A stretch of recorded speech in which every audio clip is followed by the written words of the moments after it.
Bonjour, buenos días. Muchísimas gracias. Un grand merci aux collègues du musée Picasso, à Laurent Lebon, de cette invitation pour nous permettre, musée Picasso de Barcelone, de prendre le départ de ces 24 heures. De commencer par le commencement, qui sont les carnets de jeunesse que nous possédons au musée Picasso. J'expliquerai un petit peu le pourquoi très rapidement, d'une demi-heure. On n'a pas le temps de s'épancher demasiado. Premiers carnets de jeunesse qui sont le laboratoire de l'œuvre picassienne depuis son adolescence. Muchas gracias, merci Malène d'être venue et d'avoir préparé ce PowerPoint et d'avoir préparé cette présentation de ces carnets. Le titre de la conférence, le titre de cette présentation, c'est Naissance ou... c'est Formation d'un génie, fait appel directement à un livre précurseur d'un immense poète, Juan Eduardo Cirlot, des années 60, qui s'appelle Nacimiento, Naissance d'un génie, qui est un peu le premier catalogue raisonné des collections du musée Picasso, écrit par ce poète qui est un poète surréaliste, un mythe breton, qui va devenir un immense critique d'art de l'informalisme espagnol. J'aime souvent le citer dans les articles sur l'après-guerre en Espagne et en Europe sur un poème, un recueil de poèmes qui s'appelait Ciudad de Ceniza, ville de cendres. L'Espagne de l'après-guerre, effectivement, en plein franquisme, un ensemble de villes de cendres comme les Barcelone. Picasso a néanmoins gardé ce contact vital avec sa ville d'adoption qui est Barcelone, qu'il arrive adolescent, qu'il quittera non définitivement pour s'installer à Paris en 1904. Il continue à y venir. Il pense toujours à Barcelone et cette collection exceptionnelle que nous avons à Barcelone est liée à des cadeaux, à la grande générosité de Picasso vis-à-vis de ses amis de la capitale catalane. À propos de ce titre, Malène, qui était conservatrice, responsable des collections du musée Picasso, je lui avais confié il y a 2-3 ans un gros travail de publier le catalogue raisonné de l'ensemble de ces carnets, 19 carnets, plus de 1500 dessins dedans, travail collectif avec les équipes, avec beaucoup de picassiens du monde entier qui ont collaboré, qui ont fait des notices sur chacun. Ça nous a permis de retravailler sur les techniques, les datations, les lieux, l'identification des personnages.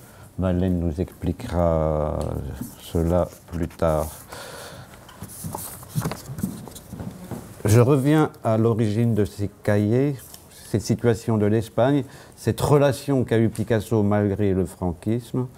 Il y a exactement 50 ans, cette année, au musée Picasso, nous avons un ensemble d'activités, d'expositions autour de la grande et ultime donation qu'a fait Picasso à Barcelone, en décembre 1970, et devant notaire, le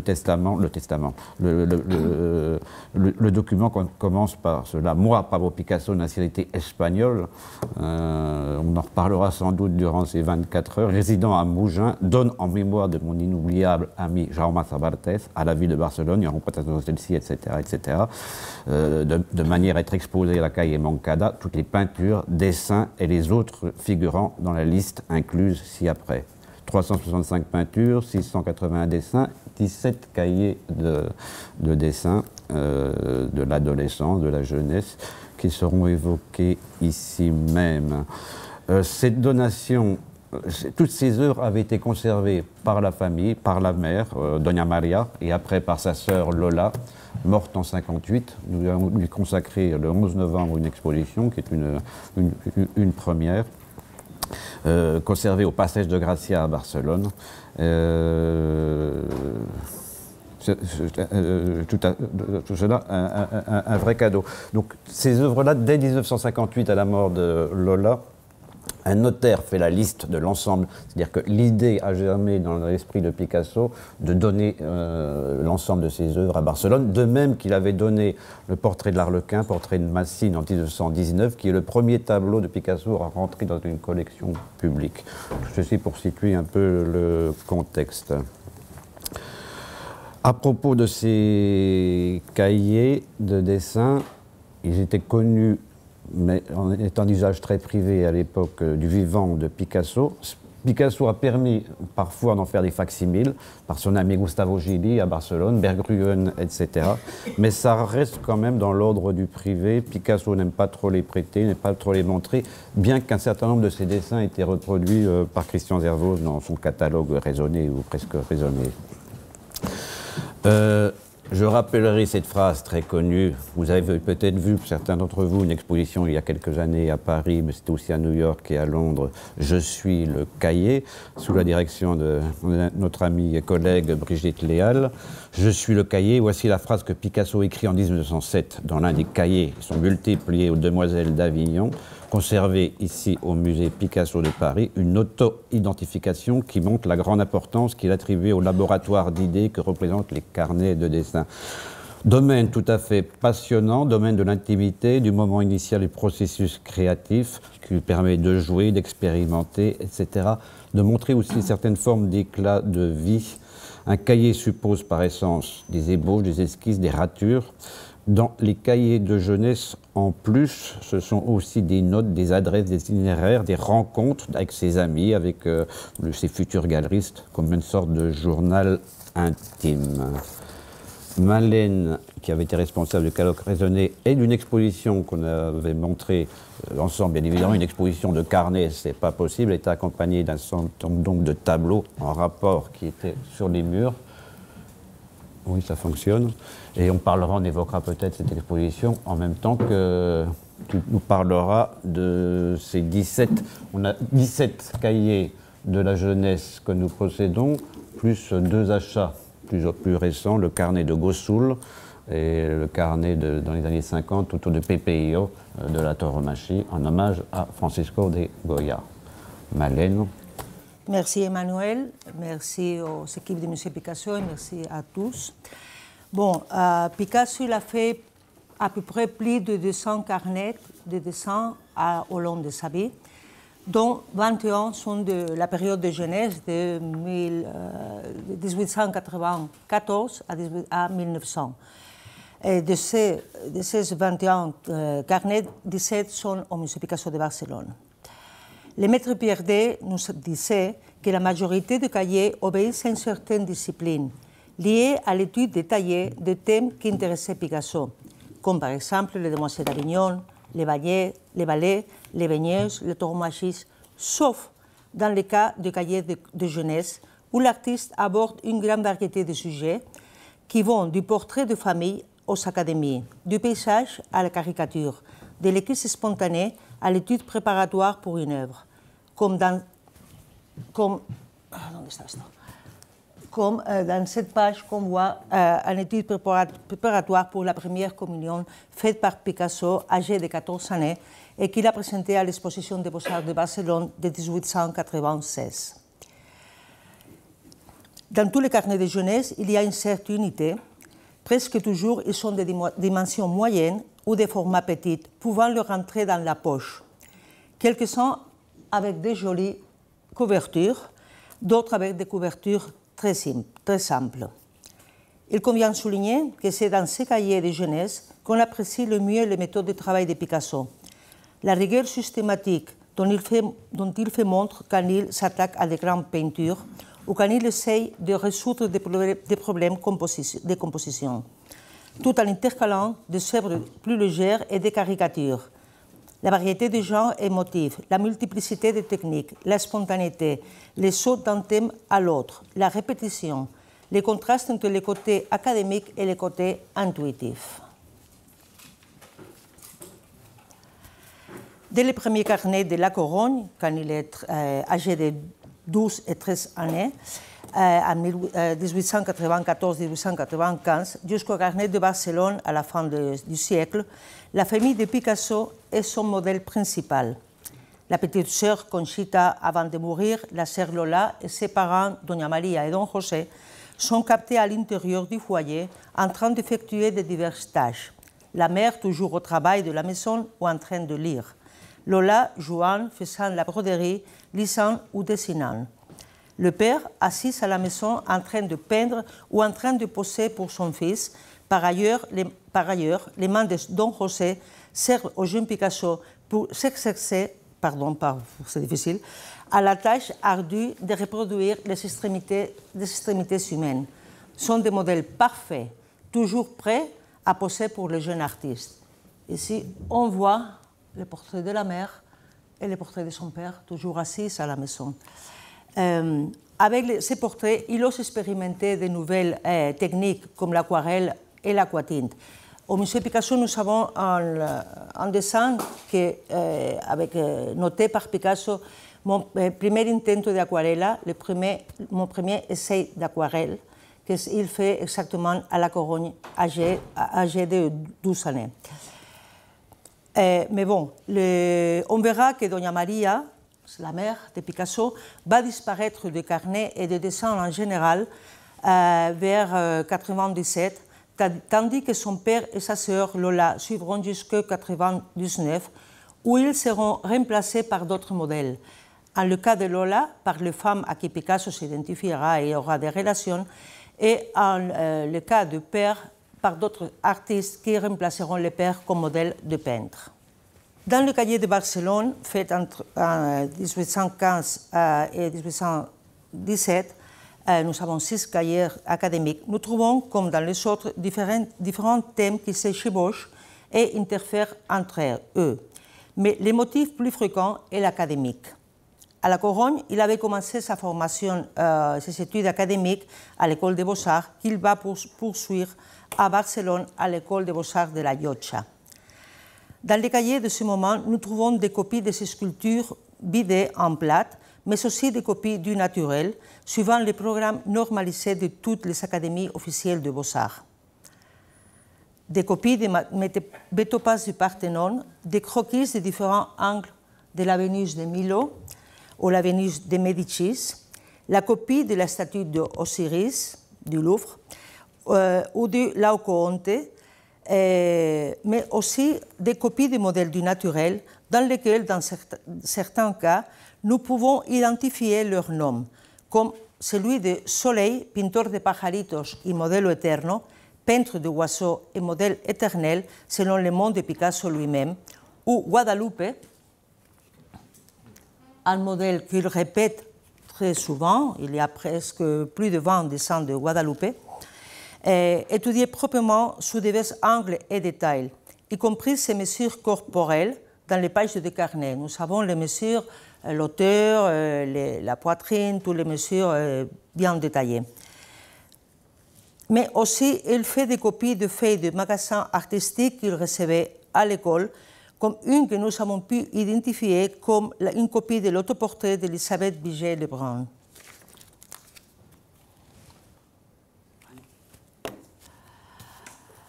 Encouragé par son père, le jeune Picasso se penche sur les œuvres de ses maîtres. Au commencement, à La Corogne, il copie les œuvres de ce maître de l'Académie. Il copie les œuvres d'Antonio Amorós, qui est un maître auxiliaire de l'Académie, une femme hurlante de taille d'une œuvre majeure, et de Román Navarro. Il copie le plafond de la salle d'acte de l'école. Ce sont avec son père ses premiers peintres de référence, mais il tournera tout de suite son regard vers les grands maîtres du passé. Le 15 avril 1895, Picasso visita pour la première fois le musée del Prado. La veille, les familles Ruiz Picasso et Pérez Costales avaient quitté La Corogne pour Malaga et s'étaient arrêtés à Madrid. Le 15, Picasso, accompagné de Ramón Pérez Costales, pas de son père, parce que son père est allé à Barcelone pour prendre possession de son titre de professeur à l'école de la Llotja. Il visite le musée del Prado, il voit par première fois les œuvres de Velázquez et il copie dans son petit carnet les œuvres qui lui ont le plus attiré l'attention, à savoir le Buffon Calabacillas et El Niño de Vallecas. À Barcelone, la pratique de copier continue, mais il se limite aux œuvres du thème religieux ou historiques qui lui sont présentées par ses professeurs de Llotja, ou aux œuvres du musée de l'Académie, comme la copie partielle de l'estudi du peintre catalan Arcadi Mas i Fondevila, actuellement au Musée national d'art de la Catalogne. sera dans les cours 97-98 qu'il passe à Madrid et qu'il visitera plus souvent le Prado. Il va suivre les cours de l'école des Beaux-Arts, mais c'est le musée du Prado qui devient son lien d'apprentissage. Dans une lettre, fameuse lettre envoyée à son ami Joaquín Bas, il énumère les artistes de sa préférence: Velázquez, El Greco, Titian, Van Dyck, Rubens. Les passages dans les salles du Prado est crédité dans le livre des copistes, dans lequel il est inscrit 4 fois pour copier ces œuvres de Velázquez, Titian et Murillo, mais aussi dans quelques pages d'albums où il fait des portraits de son ami Bernard Régis, qui l'a accompagné dans son aventure madrilène, qui est en train de copier aux salles du Musée del Prado. Dans le cahier, l'artiste que nous voyons le plus souvent copié est Francisco de Goya. Et Francisco de Goya, en particulier, Los Caprichos, Si quebró el cántaro et bien tirada está, et la série de la tauromachie. Mais, contrairement à ce qu'on a toujours été cru, comme nous a montré le conservateur du 19 du Musée del Prado, Javier Barón, il ne copie pas les estampes, qui à l'époque n'étaient pas arrivés dans le musée. Il copie les dessins exposés aux côtés des peintures depuis 1896. Petite parenthèse, à propos de l'exposition qui accompagnait la publication du catalogue régional, qu'on publie toujours en 4 langues à Barcelone, 4 éditions différentes, dont le français. Très émouvant de voir des tableaux de Velázquez, de Goya, des gravures, etc., à côté des copies. On voit déjà dans sa jeunesse, il a 15 ans, 16 ans, 17 ans, Picasso réinterprète déjà les œuvres qui étaient montrées. Au niveau de l'accrochage, c'était extrêmement émouvant. On connaît bien évidemment ce goût de Picasso de copier, de réinventer les œuvres du passé. Il y a quelques années, j'avais monté avec un collègue Andrew Michael, qui est ici, que je salue, une exposition qui était ce qu'on appelle la cuisine de Picasso. Non seulement sur l'iconographie de la cuisine, des instruments de cuisine, l'usage des instruments de cuisine dans ses sculptures, par exemple. Magnifique exposition en collaboration avec le musée Picasso de Paris, mais qui était une sorte de métaphore aussi du côté ogre, du côté de Picasso, qui pouvait manger, se nourrir de tout le passé pour se réinventer lui-même.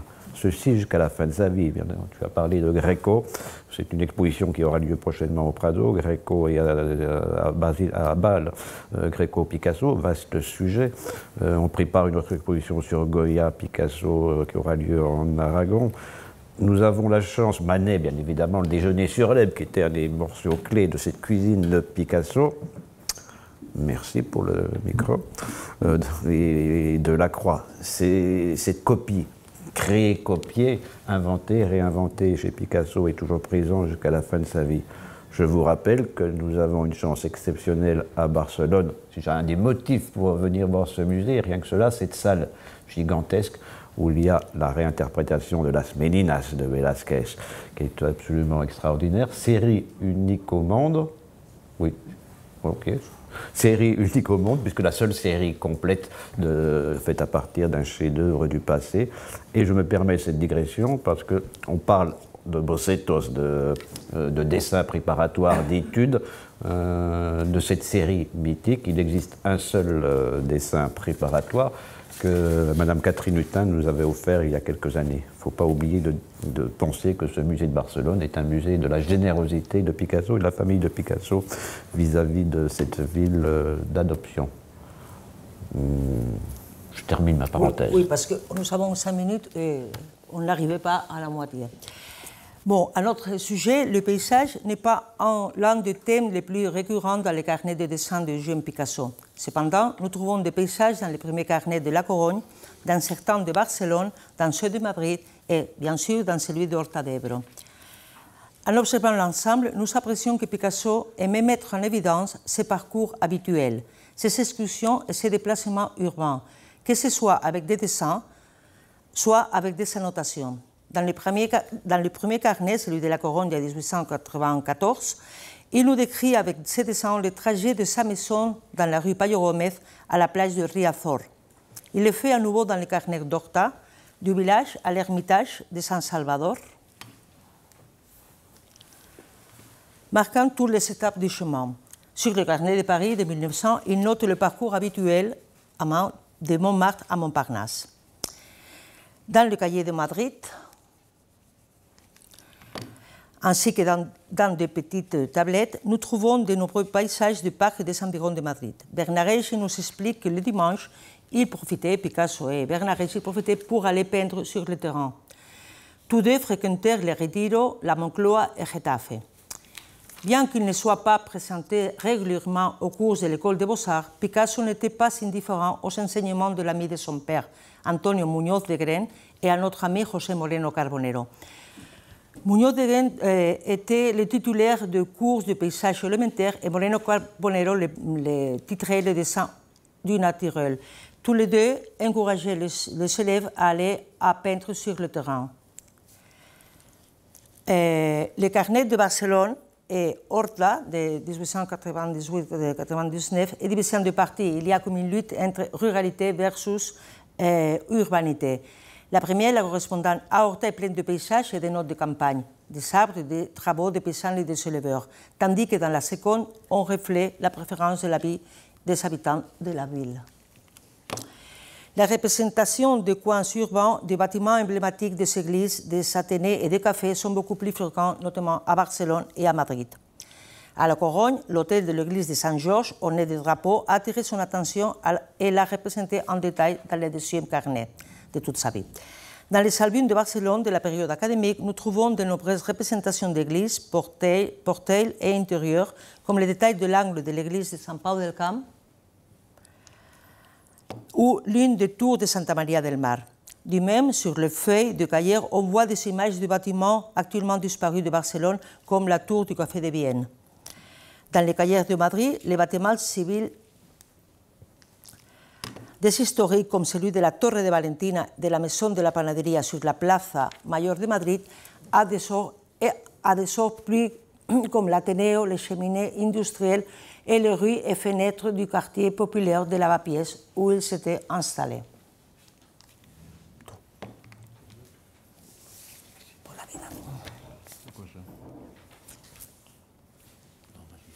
Oui. Aussi des images de la vie, des images de la vie. Ici, on voit en descendant de Barcelone la sortie du théâtre. Et ici, nous voyons une buñolería de Madrid.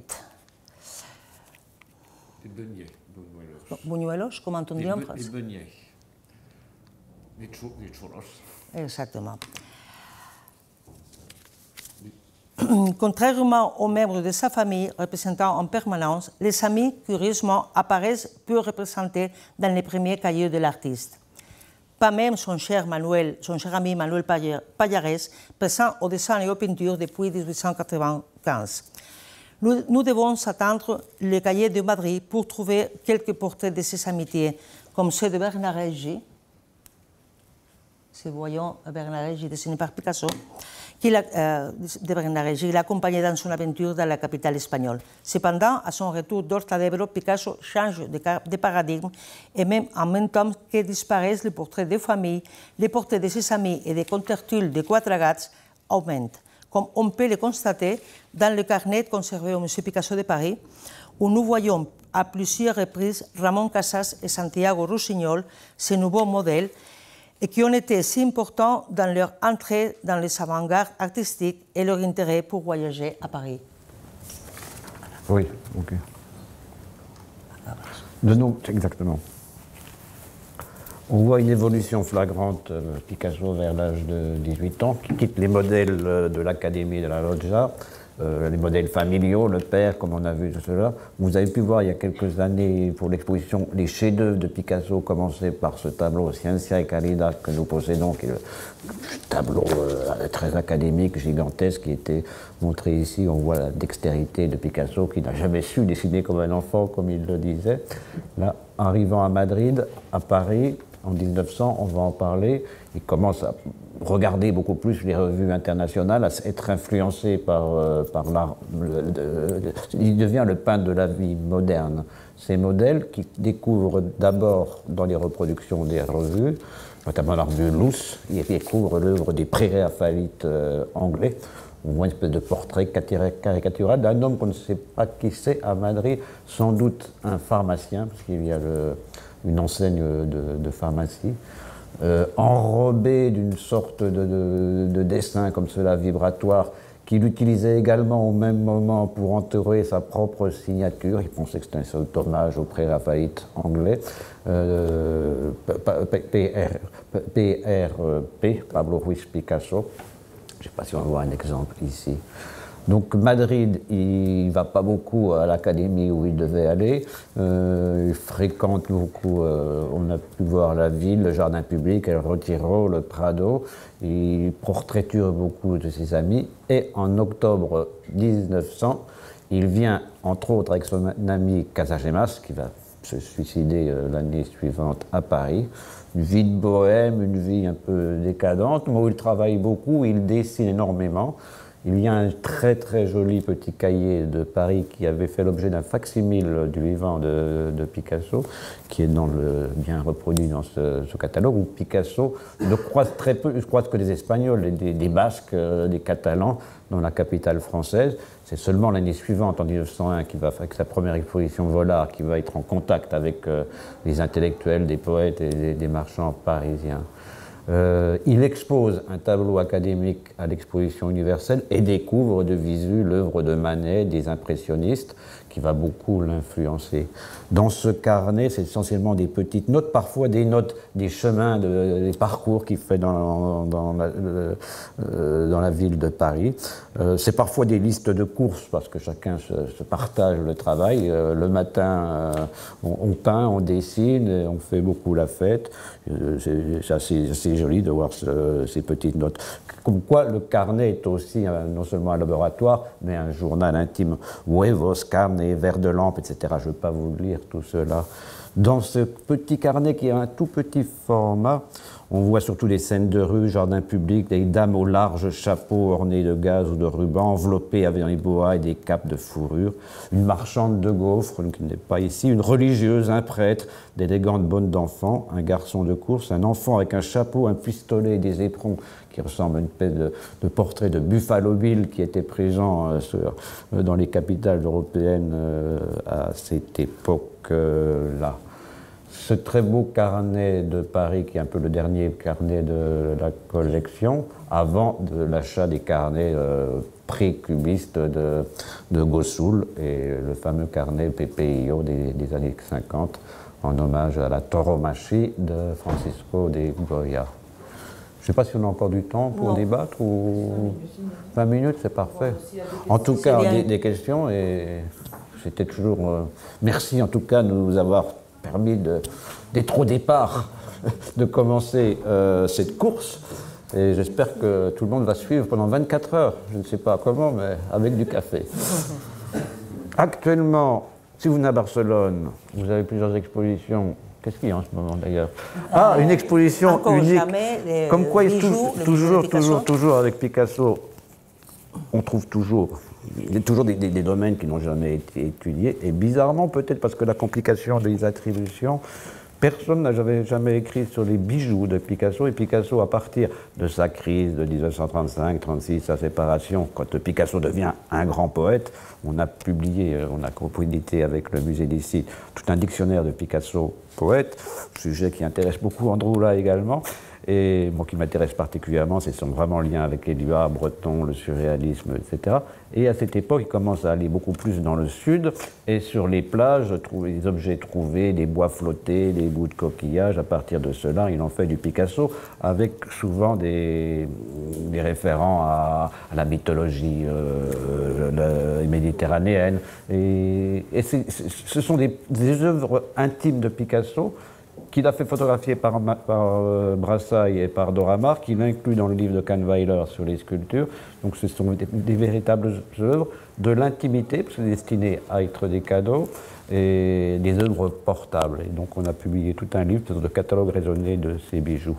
En ce moment, on a même une exposition d'une découverte d'un objet surréaliste d'Oscar Dominguez, ami de la fameuse exposition internationale de 1937, le phonographe qui tourne avec une main qui caresse les fesses. Et ça avait été perdu et Picasso, on a découvert grâce à une photo inédite prise dans l'atelier de Picasso au Grand Augustin, que c'était à lui, on a découvert dans la famille, chez Catherine Hutin. Donc c'est quelque chose que vous pouvez encore voir jusqu'à la fin de l'année. Et le 11 novembre, nous avons une exposition autour de la jeune sœur de Picasso, Lola Ruiz Picasso, son principal modèle à Barcelone. On va réunir les tableaux. Également elle-même peintre, qui arrête de peindre assez rapidement, et qui est surtout la gardienne du trésor, comme je le disais, qui avait gardé plus de 1000 œuvres dans son appartement du Passage de Graça, qui est vraiment le fond principal pour l'époque de formation jusqu'à l'époque bleue, parce que tous les tableaux de l'époque bleue que nous avons étaient là, en passant par les grandes œuvres académiques, la première communion, etc. Tout ça, c'est un héritage de Lola. Et cette année, comme je disais, est dédiée à la générosité, à l'offrande qu'a fait Picasso à sa ville d'adoption. Ça, c'est pour... Et nous travaillons à différentes expositions, notamment en commun avec Paris sur Picasso Miro, une amitié, grande amitié, 10 ans de différence, mais des thématiques communes, des passions communes, des haines communes, comme le franquisme par exemple, la fascination pour Bureau, et une grande exposition Daniel-Henri Kahnweiler avec le centre Pompidou. Ça sera dans un an. Voilà. Une question. Où peut-on voir les tout premiers dessins de Picasso de son enfance? J'ai entendu parler d'un dessin de pigeon. Ah oui. Lors de sa toute première jeunesse, de son film. Malette va répondre en partie, mais c'est une chose qui nous intéresse. On en a beaucoup de dessins de pigeons. Le père était un spécialiste de peinture de pigeons. On est en train d'acheter un grand tableau du père. Je crois que ça fait. Qui va dialoguer, on est en train de réaccrocher toutes les collections avec plus de tableaux, plus d'espace. Et c'est une grande thématique que Picasso a, enfant. Nous, je crois qu'on a un des premiers dessins connus de Picasso qui est une scène mythologique. Nous avons des dessins de pigeons faits à Malaga quand il est âgé de 9 ans, avant d'aller à la Corogne, et plusieurs faits à la Corogne. Malgré. Comment je dirais, dommage qu'on ne peut pas les exposer toujours, ils sont très fragiles, et on les expose 3 mois tous les chaque 3 ans. années, à peu près. Mais si vous voulez le voir, on peut demander au musée, voir la réserve. Voilà une belle exposition en préparation, les pigeons. Ouais.